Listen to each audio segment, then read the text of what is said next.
Welcome to another episode of the Left of Lansing podcast with Pat Johnston. A progressive insight into Michigan's political and cultural world. And of course, an entertaining podcast designed to shine a light on how to make Michigan's political machine work for the people. Now, from the Left of Lansing headquarters, located in his attic, here's the award-winning Pat Johnston.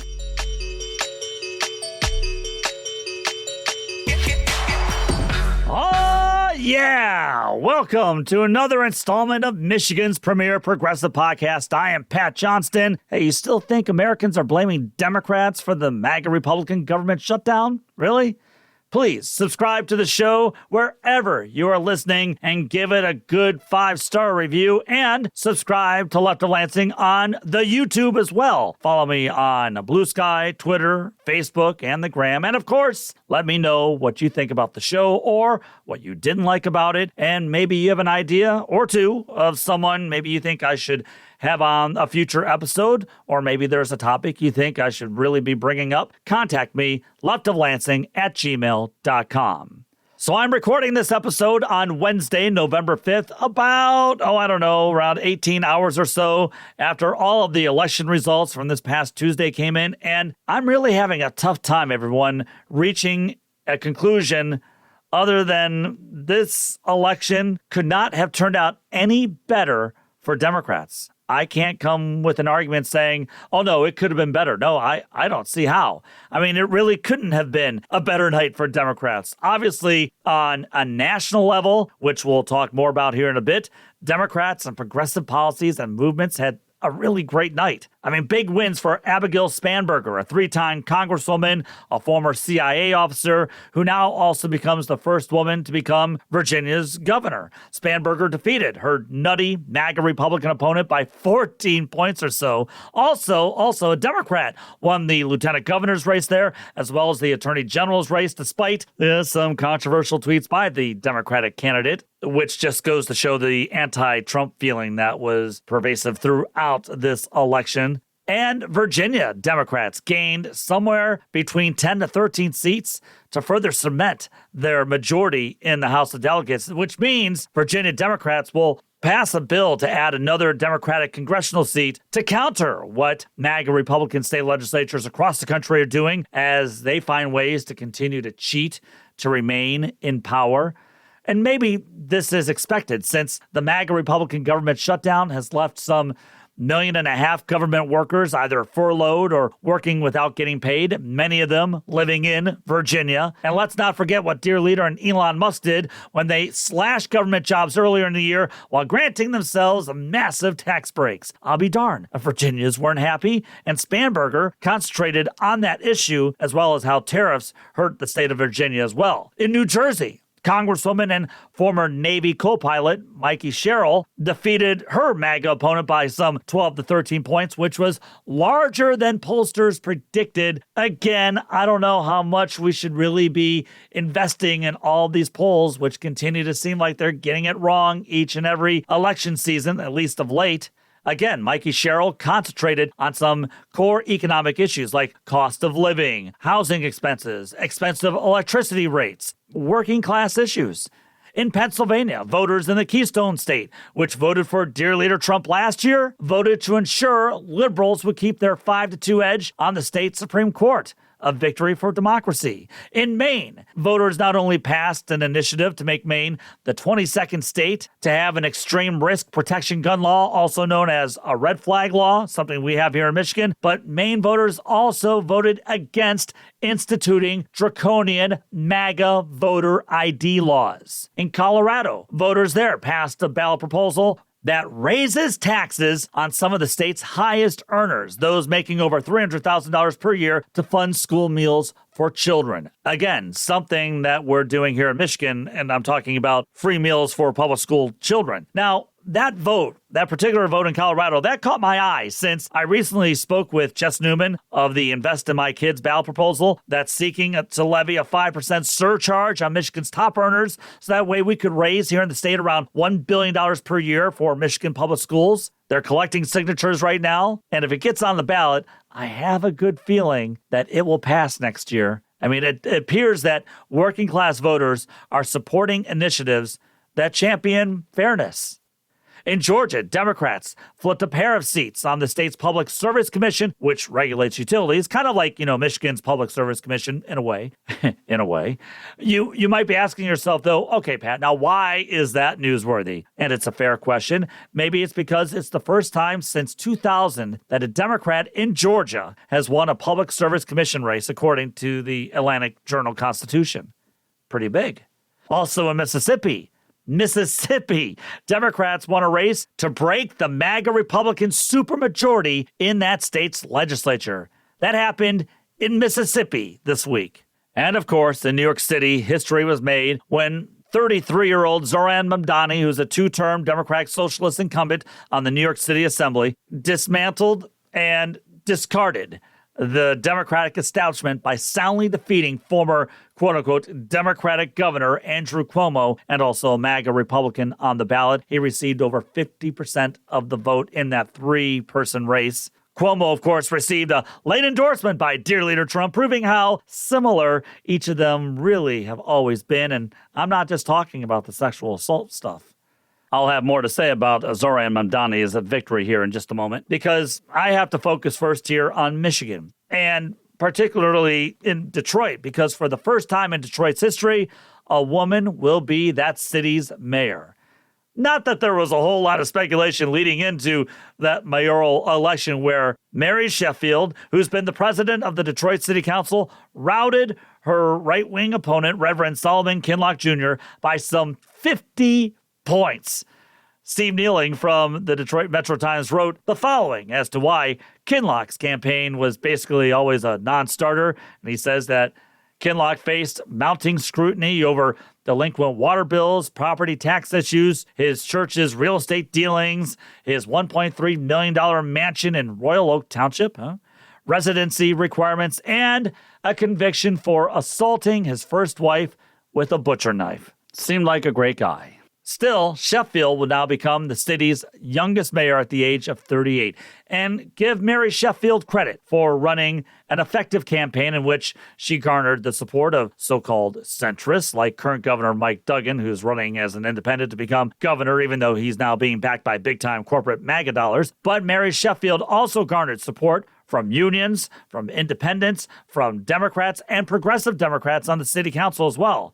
And as Steve Kneeling wrote, throughout the campaign, Mary Sheffield continued to call for more affordable housing, economic equity, and government transparency, pledging to prioritize neighborhoods that have been left behind by downtown development. She also called for strengthening police accountability and improving social services. And Mr. Kneeling also points out that during her Detroit City Council presidency tenure, Mary Sheffield was always a vocal critic of inequitable investing strategies, calling a shift away from tax incentives for downtown developers and towards policies that directly benefit Detroit's most vulnerable residents. She also supported Vermont Democratic Socialist Senator Bernie Sanders' presidential campaign in 2020. So that's where maybe she wants to do some things differently than Mike Duggan. Mike Duggan really loved those multi-million-dollar tax incentives for downtown developers to help build up the downtown while the rest of Detroit sort of just sat there. I like to play a part of Mary Sheffield's victory speech because she not only talks about the historical significance of her victory, especially since her grandfather is the late Horace Sheffield Jr., a civil rights and working rights icon, but Mary Sheffield accentuated how she wants to help the working class in Detroit. Listen. So over the past 330 days, we've built more than a campaign, we built a movement.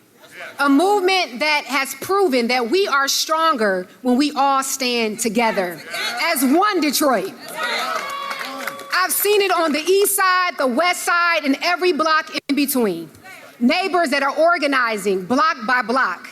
Our small businesses that are lifting up our communities. And our young people who are demanding a future that they can believe in.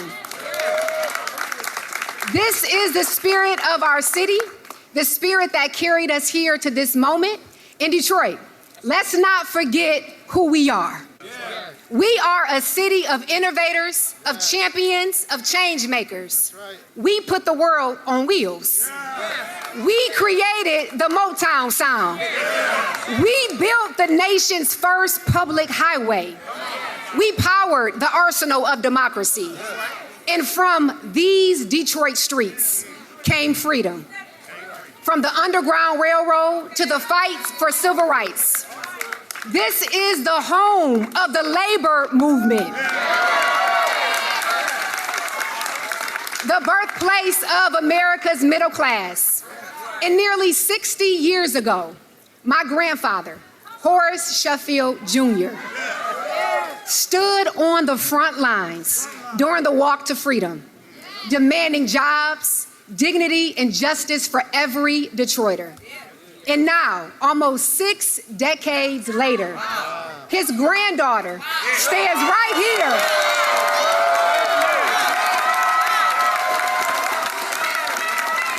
here, ready, equipped, and prepared to continue that fight for all Detroiters. Detroit, this is the great spirit of our city, a spirit that is alive and well tonight, which is why I know that we will rise higher.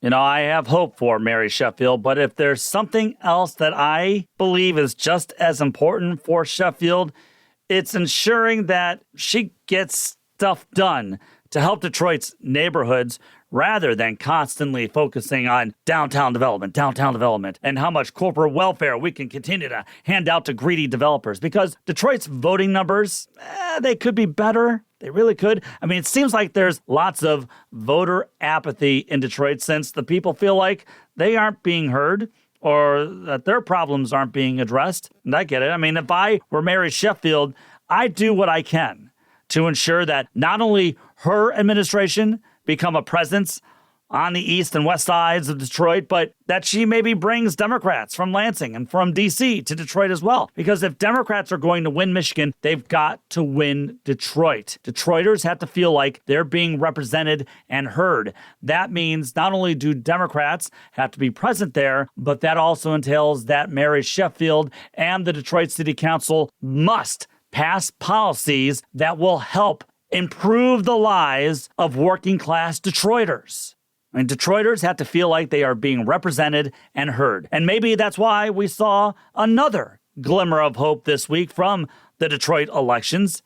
Denzel McCampbell, who works for our good friends at Progress Michigan, will have to leave that job, though, at Progress Michigan because he's going to be on the District 7 seat of the City Council. Congratulations, Denzel. Even more importantly, McCampbell will become the second Democratic Socialist on the Detroit City Council, joining Gabriela Santiago Romero, who also won her re-election. So congratulations to both. Now, last week, I highlighted a portion of an interview that I had with Mr. McCampbell when he visited our show last August to talk about his campaign. And he talked about why now, more than ever, someone is needed in Detroit to represent the people, to put people first.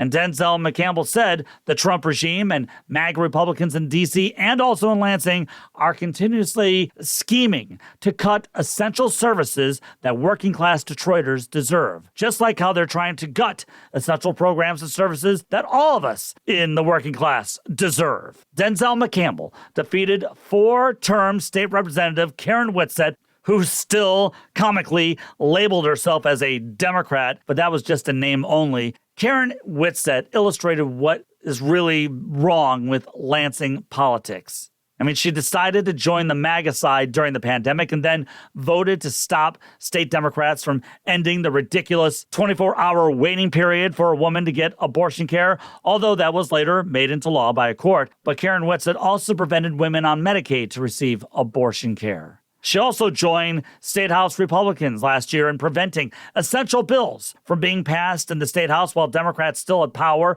during the lame duck session. And then she voted for the MAGA Michigan Matt Hall budget bill that needlessly cut public education, crime prevention programs, and more. Thankfully, a lot of that was pushed back by the Democratic Senate when both sides finally agreed to a state budget last month. But here was my favorite. Karen Whitsett also failed to show up for numerous votes in the State House because Karen said she had to take care of her dog. Look, I'm a dog person and owner, and I get needing to care for your dog, don't get me wrong. But then don't run for state representative. Leave it to somebody else. And that was such a cop-out because she wasn't there to serve the people. She was just there to serve herself. And that's why Denzel McCampbell defeated Karen Whitsett in a close primary last August. And that's why he beat Karen Whitsett this time by 20 points in the general election. Detroiters in the 7th District understood that she was out there just for herself. You know, kind of like Andrew Cuomo. And like I said, the other Democratic Socialist on the Detroit City Council, Gabriela Santiago Romero, also defeated a state representative in her election.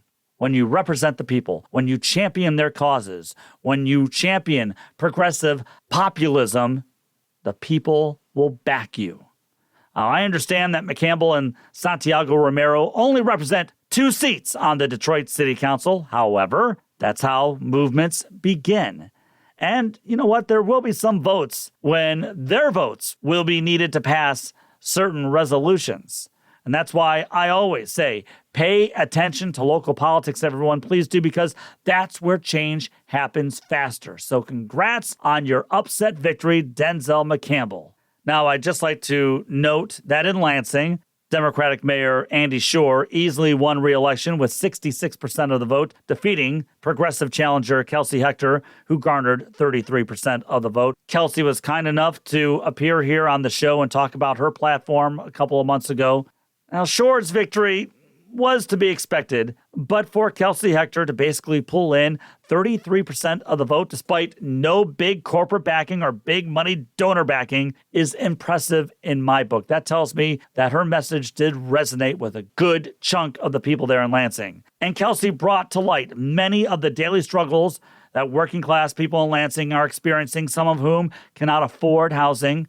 And here's the thing, Kelsey Hector has been involved with the Lansing community for years, and she will continue to do so. She will continue to be a voice for the voiceless. And I have a feeling this is just the start for Kelsey Hector's political career. Kelsey focused on the working class and talked with the people in her community to understand what is most affecting them on a daily basis. Kelsey talked with people, not to people. Detroit's Denzel McCampbell talked with people of the 7th District there in Detroit. He didn't talk to people. He talked with people. And that's essentially what Zoran Mamdani did in New York City. And that's why it's easy to understand why he won in impressive fashion against Andrew Cuomo, the Cuomo family, the Democratic Party establishment, the corporate authoritarians who showered Cuomo with campaign bribes, the Trump regime who made deals with current mayor Eric Adams to leave the race, dear leader Trump himself, who personally backed Cuomo, and of course, the corporate media. That's what Zoran Mamdani was facing, and he beat them all. A podcast devoted to intelligence, sanity, and freedom, or otherwise known as progressive politics. It's Left of Lansing with your host, Pat Johnston. Need to tell Pat where he's wrong? Or do you actually want to praise Pat? leftoflansing@gmail.com is how to reach him. Here's Pat.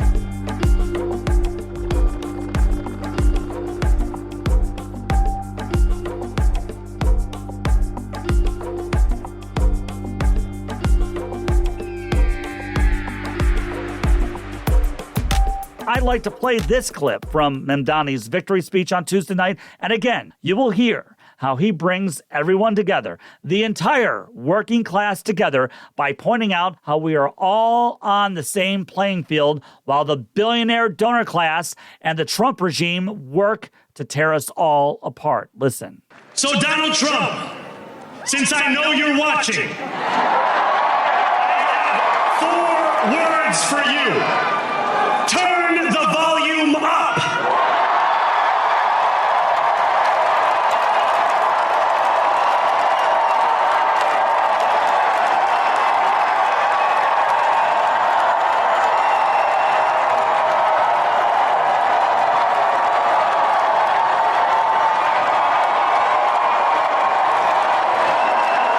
We will hold bad landlords to account because the Donald Trumps of our city have grown far too comfortable taking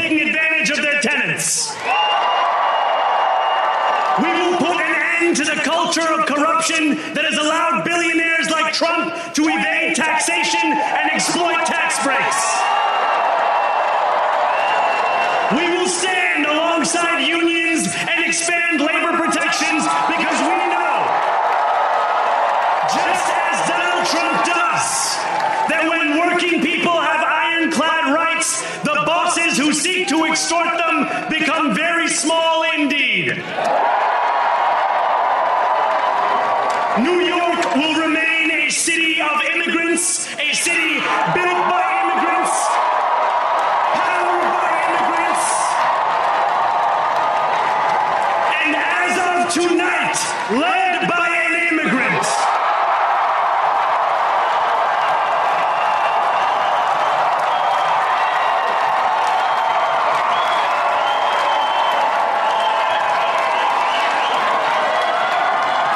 So hear me, President Trump, when I say this. To get to any of us, you will have to get through all of us.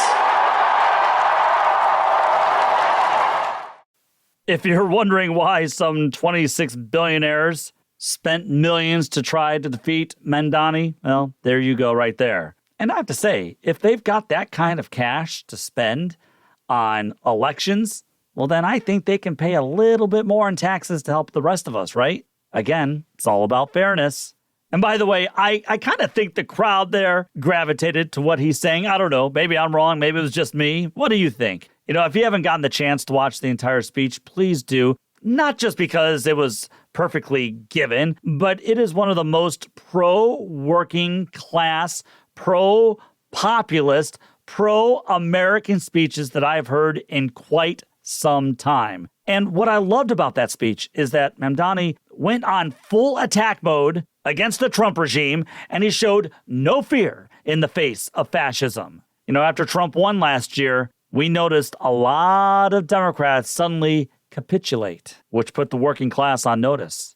Now, some of the themes that Mamdani hit in his speech and also during his entire campaign is how new faces, new leadership, and new ideas are needed to save the entire working class. Yes, he focused on affordability, which, not to say is funny now because at first so-called centrist and moderate or establishment Democrats denounced that part of Mamdani's campaign. But then after his primary victory over Cuomo, you heard many of them suddenly start using the term affordability.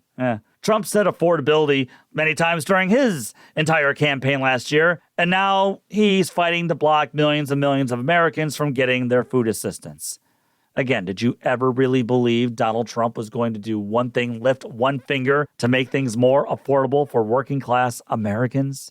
I mean, he's fighting to keep the insane tariff schemes that are crushing small businesses. He celebrated forcing work requirements on millions of Americans to receive their Medicaid assistance, while his MAGA Republicans in Congress refused to work by keeping the government shut down.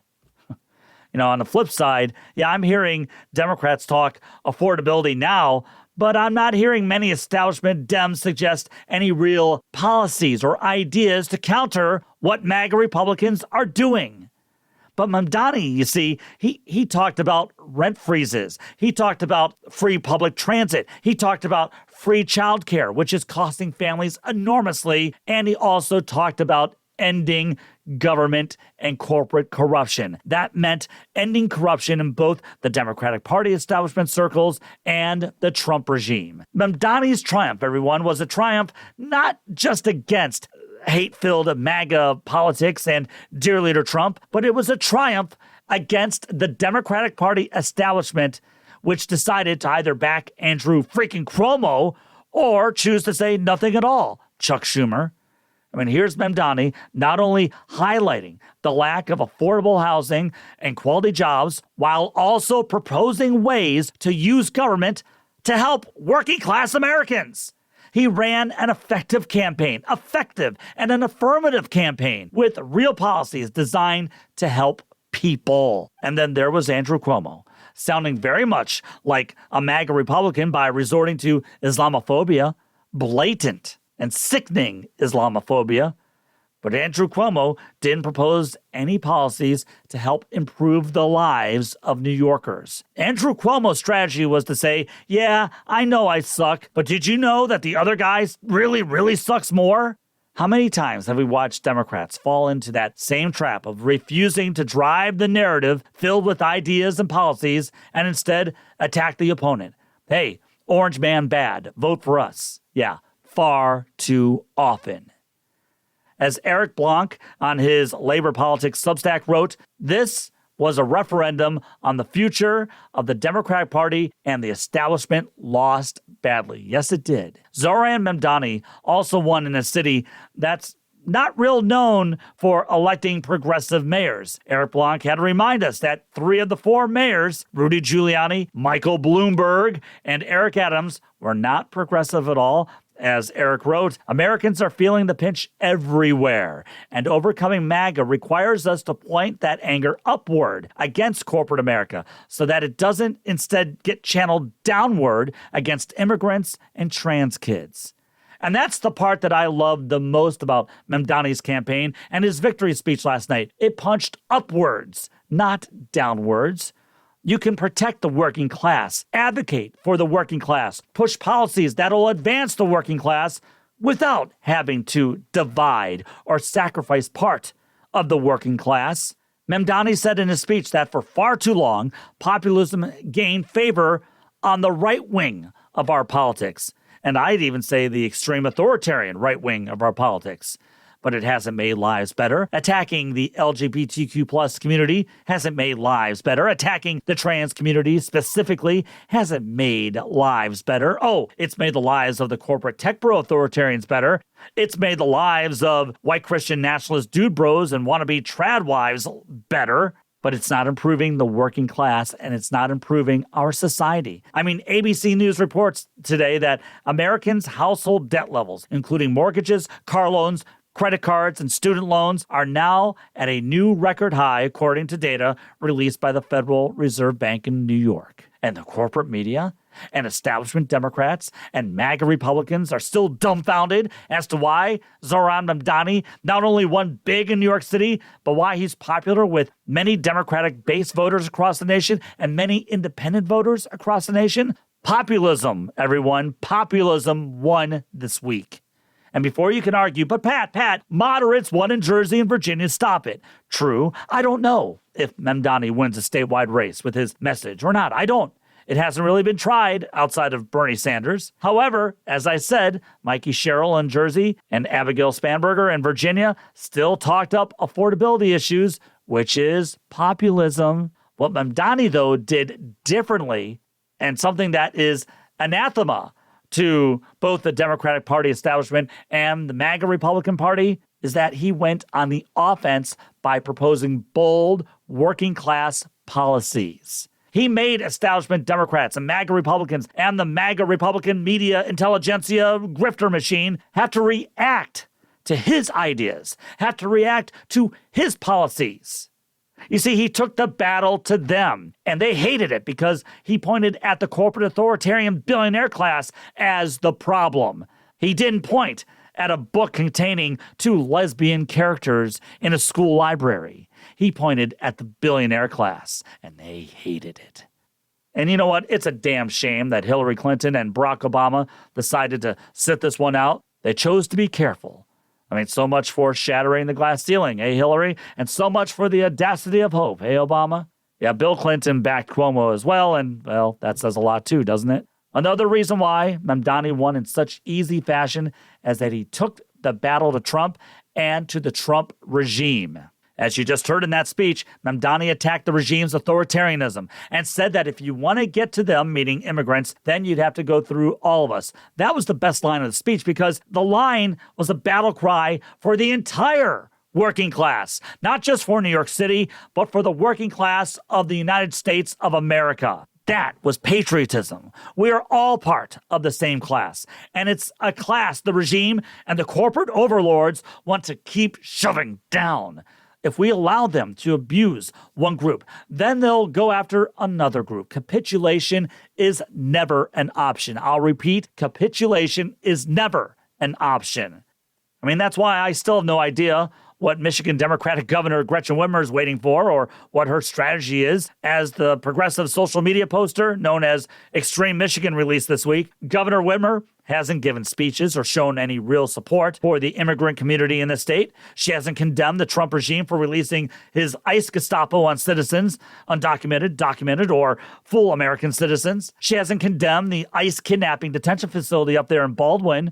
Whitmer hasn't given speeches about dear leader's authoritarian grab of our country's institutions. In fact, she's never even used the term oligarchy or authoritarianism since the regime took over last winter. Whitmer did criticize dear leader over his tariffs, and I guess, she couldn't really avoid doing that since those tariffs are devastating our state's economy, and it's also devastating us in terms of seeing a drop in Canadian citizens visiting our state. And, unfortunately, I don't believe we have seen Governor Whitmer attend one protest rally ever since the Trump regime got back into power. If I'm wrong, let me know, leftoflansing@gmail.com. Populism won this week. And for the life of me, I just don't understand why it's impossible for some establishment Democrats to get that through their heads. Take Michigan Democratic Congresswoman Haley Stevens, for instance, okay? Now, she's running to become the next United States Senator after current Senator Gary Peters retires next year. And Stevens is running against progressive Dr. Abdullah Syed and Democratic State Senator Mallory McMorrow, who's also, I would say, to the left of Stevens. It's not a secret that Stevens takes corporate PAC money, not a secret whatsoever. And she also has taken money from the right-wing American-Israeli lobby known as AIPAC. So I just played Mamdani's victory speech, a portion of it there for you. Compare that speech to this clip of Haley Stevens from WKAR's Off the Record with Tim Skubik's show. This was from last week. The Detroit News' Craig Mauger asks Haley Stevens, I think, a pretty easy question for Stevens to answer. And, well, it doesn't go well, but listen for yourself. Do you think large corporations have too much influence in politics right now? I think the voice of the people is very important. And so is that a yes or no? I don't necessarily view it like that. Why not? I mean, this is a lot of energy on the Democratic side right now is on this. Well, what would be an example of that, Greg? Well, I was going to ask you that. Yeah. Well, here's the thing. I field 50,000 phone calls a year from constituents. I take my cues from people who are calling my office to get help. I've returned millions of dollars to the pocketbooks of Michiganders. That is who I serve. I think some of your opponents would say an example is healthcare costs are through the roof for average Michigan residents. The healthcare industry gives buckets of money to the people who set the policies. Why isn't anything being done here? Well, people don't want to see their health care prices increase. Look, I've worked very hard in the Congress to lower the cost of prescription drugs. I would say that we have got to protect access to affordable health care, every step of the way. Haley Stevens could not denounce or condemn corporate PAC money because she's relying on it more than the other two candidates. And by the way, I cut off her answer there because she spends the next 30 to 45 seconds going down some route talking about why we can't have Medicare for all. Haley Stevens just illustrated to every Democratic base voter in Michigan how willing she is to get the corporate shilling, but they also learned that she's not in this for them. I mean, not only did Haley Stevens refuse to criticize the influence of corporate PAC money, she couldn't even communicate effectively why she believes corporate PAC money is good. I mean, if you can't even give an answer to why it's bad, at least give me an argument why you think it's good. I mean, you want to understand why polling numbers are dismal for Democratic Party leaders? It's because they back someone vacuous like Haley Stevens. Now, there is a good battle going on between Abdullah Syed and Mallory McMorrow for this Democratic Senate primary. Haley Stevens must get out because she's getting destroyed on a daily basis. She will lose that seat for Democrats if she gets the nomination. But this is who the D.C. Democratic establishment is backing. It's that person you just heard. I have to agree with Jared Yates Sexton and Danielle Moody with something they said on their show. It's called The Check-In. It's an online show. And they said that Mamdani won because we saw normal working class New Yorkers stand together and fight against fascism. We weren't watching billionaires. We weren't watching consultants from the parties. We were watching normal working class everyday New Yorkers stand together. And Jared Yates Sexton and Danielle Moody also said that he won because he didn't try to sound like a cheap recording of a DC consultant or a cheap recording of DC consultant talking points. Mamdani won because he took the battle to the Trump regime and he articulated a coherent and cohesive policy strategy to improve the lives of millions. As our good friends from the Still Social, Michigan's progressive independent media source, said this morning, from New York to Michigan, voters chose people over profit, community over corruption, and neighbors over name tags on corporate headquarters. The 2025 election, they said, was not just a blue wave, it was a reckoning. And the message was loud and clear: democracy still belongs to us. It was a reckoning, I agree. It was a progressive reckoning, and most of all, it was a populist reckoning. I need a drink of water, and I need a break. You're listening to LOL.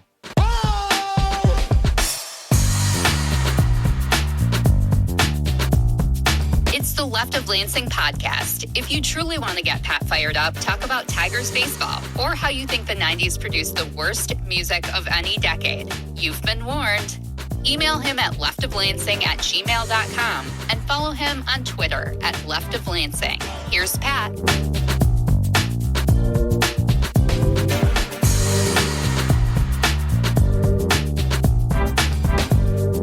Just wanted to mention two more quick items on this election. First, I found these exit polls that showed that young men voted for Democratic candidates by pretty large margins. Spanberger in Virginia won 18 to 29-year-old men 57 to 42%. And in New Jersey, Mikey Sherrill won them 56 to 44%. That's pretty good. Mamdani, of course, the Democratic Socialist, got 68% of young men. And all three Democrats got over 80% of young women. So that seems kind of important because if Democrats are going to indeed have a blue tsunami next year, well, they not only have to win over younger voters, but they've got to win over younger voters in big numbers. Now, I'm not surprised that Mamdani, Spanberger, and Sherrill each earned around 80% of the young women's vote. I am very happy, though, to see that both Spanberger and Sherrill won the young male vote by a healthy margin, and that's not to be discounted considering the misogyny in this country and how Democrats have not been really great at capturing the young male vote, or at least they didn't do well last year, which is why I'm really excited to see that Mamdani got 68% of young men in New York to back him. I'm wondering why. Why did young men vote for Mamdani in such significant numbers? Could it be that his campaign and his policy ideas encouraged them to go out and vote for him? You know, at a time when Democrats were losing the youth vote, perhaps they should wonder why Mamdani did so well, but it's pretty easy to understand. And second, to give you a clue that establishment Democrats still are not getting it, I'm seeing that Michigan Democratic Congresswoman Debbie Dingell just can't see the obvious, or she's saying whatever her donors want her to say. Because when asked about the attacks that Republicans are lobbing at Mamdani, including calling him a Muslim terrorist, CNN's Brianna Keller asked Dingell if she's concerned with those Republican attacks. And Debbie Dingell responded with, and I'm quoting, "I'm going to focus on the election of Abigail Spanberger, who is clearly a moderate, as is Mikey Sherrill, both women that had strong military and national intelligence backgrounds." The 71-year-old Debbie Dingell has had a fine career and legacy in Washington, but it's time to step down, Debbie. No, I'm not mad that she wants to also celebrate Spanberger and Sherrill's victory. Of course she should do that. I am upset that Debbie Dingell didn't use that moment to attack the MAGA Republicans' blatant Islamophobia when it comes to Mamdani. She just let that one slide. Just let it slide. And that is entirely weak, and that is why so many people would like new faces within the Democratic Party. Time now for the Left of Lansing Last Call. I need to share just a couple of thoughts on the death of Dick Cheney, who died this week at the old age of 84. As somebody who was in his 20s during the 2000s, I got to experience how Dick Cheney really did move the political needle in this country, and he moved it for the worse. Before becoming the most powerful vice president ever, since George W. Bush didn't have half his brain, Dick Cheney got kicked out of Yale twice due to bad grades and had a couple of drunk driving arrests. I mean, I guess then we can't be too surprised that Pete Hegseth would eventually become defense secretary following in the footsteps of Dick Cheney. Although I don't think Pete ever had drunk driving arrests. Oh, and lest we forget that, like dear leader Trump, Dick Cheney somehow slithered away from having to serve in the Vietnam War. Cheney said that he had other priorities than military service at that time. He said that, and you can look it up. He had other priorities than military service at that time. Yeah, as did the over 50,000 Americans who died in Vietnam, Dick. As did they. Thanks to his connections, though, and his love for being a neoconservative who loved war, he just didn't want to fight on them. That's when Dick Cheney became a Wyoming congressman, where he would vote against Martin Luther King Day, where he would support apartheid in South Africa, where he opposed Head Start, among other glorious votes. But then he slithered his way once again through the power corridors of Washington, becoming the Secretary of Defense for George H.W. Bush, and then essentially picking himself to be Bush's son, George W.'s vice presidential pick in 2000. And that's where he would help engineer one of the greatest election steals of all time, as the right-wing Supreme Court would vote Bush-Cheney into power. But it was 9/11. That changed everything for the worse. And Dick Cheney, who always dreamed of a huge neocon war effort in the Middle East, well, he was not going to let that tragedy go to waste. No. And so he helped engineer one of the greatest fabricated stories or lies to help get the United States into war with Iraq. I mean, he claimed that Iraq's dictator, Saddam Hussein, had weapons of mass destruction, only there was no evidence to support such claims, and no weapons of mass destruction were ever found. But at the time, in the run-up to the war, the legacy media went along with it, and America got mired into a long war, which cost nearly 4,500 American lives. The war sent the entire Middle East into chaos, and it ended up costing the United States around $3 trillion. Just remember that when you're told that we can't afford Social Security or Medicare for all. Oh, but we had no problem spending $3 trillion for a war in Iraq. What's worse is that Dick Cheney never apologized for lying to the American people about the Iraq war. And combine that with his lifelong desire to create a stronger and more secretive executive branch, and well, Dick Cheney paved the way for someone like Donald Trump to walk in the office and act like an authoritarian. Sure, in his old age, Dick Cheney opposed Trump and even voted for Kamala Harris in the last presidential election of his life, but he did that strictly because Donald Trump had taken complete power over Cheney's Republican Party, and he went after Dick Cheney's daughter.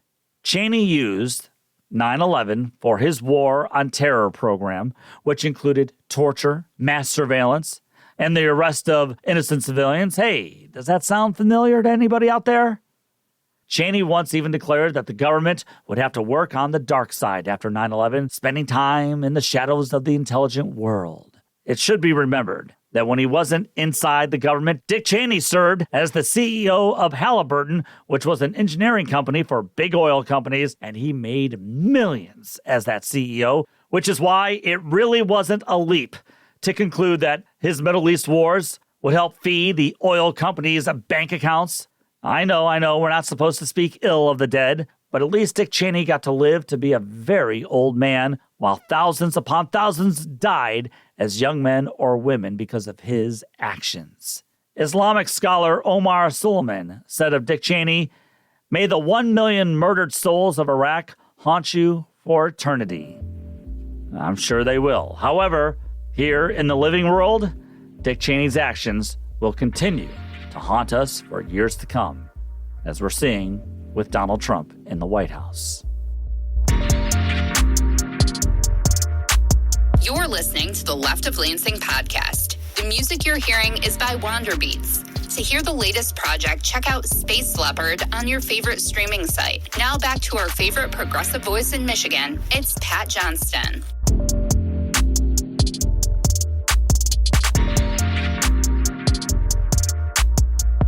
Well, That's going to do it for this edition of The Left of Lansing. Coming up next week, Livingston County progressive activist, social media commentator and podcaster, and also a good friend of the show, Casey Helton, will talk about what's happening in Livingston County politics. Of course, we'll also cover politics across the state and across the nation. I mean, I will want to get her take on what we saw happen this week. And Casey is also up to date on this fight over this construction of a new data center around Howell and why it's got lots of citizens, including herself, standing up to block it from ever being built. So I'm looking forward to catching up with Casey Helton next week. Tell me what you think of the show by emailing me, leftoflansing@gmail.com. Please share the show with other like-minded individuals who might find this pretty entertaining. Or at least somewhat informative, I don't know. But that's the best way I can get this show out to as many people here across Michigan and across the nation is by your help. And I have to tell you that as a sports fan, I'm not real thrilled with this fight between Disney and Google. I mean, I've got YouTube TV, but Disney's playing hardball and has blocked all Disney channels on YouTube TV, including ESPN and ESPN2, which means I might miss CMU football next week. But, you know, it's okay. I'm finding other things to watch as these two corporate titans figure out how best to bilk the customer. What was it Tom Petty once said? The boys upstairs want to see how much you'll pay for what you used to get for free. Ain't that the truth? And no Christmas decorations until at least after Veterans Day, people. Come on, that should be a law. Until next week, remember, take the battle to them. Thank you, Michigan. The Left of Lansing podcast was produced by Pat Johnston, written by Pat Johnston, researched by Pat Johnston, edited by Pat Johnston, and hosted by, yes, Pat Johnston. Technical assistance by Dr. Heather. And thanks to our good friend Kirsten for the awesome podcast logo. Remember to visit leftoflansing.com for more news and information. Thanks again for listening to the Left of Lansing podcast.